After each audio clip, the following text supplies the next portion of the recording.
बलदियाती इंतखाब में अति पिछड़ा रिजर्वेशन को लेकर हाईकोर्ट ने जो फैसला दिया है उसे लेकर बिहार का सियासी पारा चढ़ा हुआ है। सियासी गलियारे की तपिश ऐसी है जिसमें सब झुलस रहे हैं और रिजर्वेशन मुखालिफ होने का इल्जाम एक दूसरे पर लगा रहे हैं। संजय जायसवाल जी जो बोल रहे हैं उनका हास्यास्पद बात बोल रहे हैं। कह रहे हैं कि एनडीए के साथ नीतीश कुमार जी आए तो आरक्षण की व्यवस्था उन्होंने की, उसके पहले नहीं किया। भैया उसके पहले किस हैसियत में नीतीश कुमार जी करते?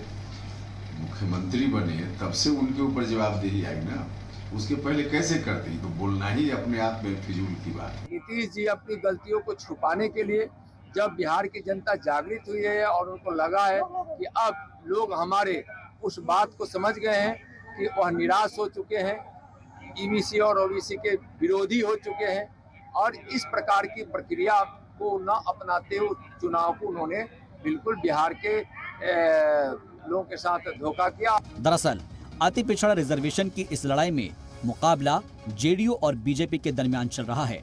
सियासी मैदान में दोनों भिड़े हुए हैं तो वहीं जेडीयू की हामी संभल कर वार कर रही है।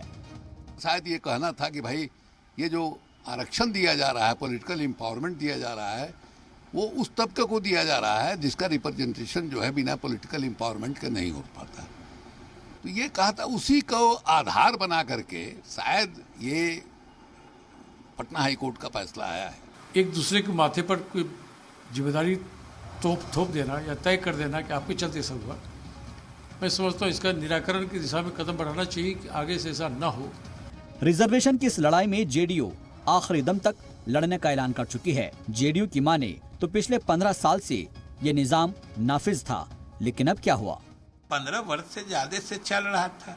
अब भाजपा के लोग तो पता नहीं क्या मतलब सरकार के अंध विरोध में क्या क्या कहते हैं, कोई मतलब है?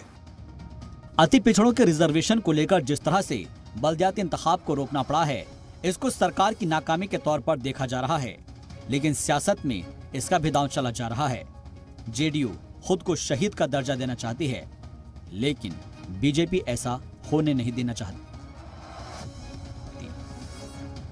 ब्यूरो रिपोर्ट, जी मीडिया।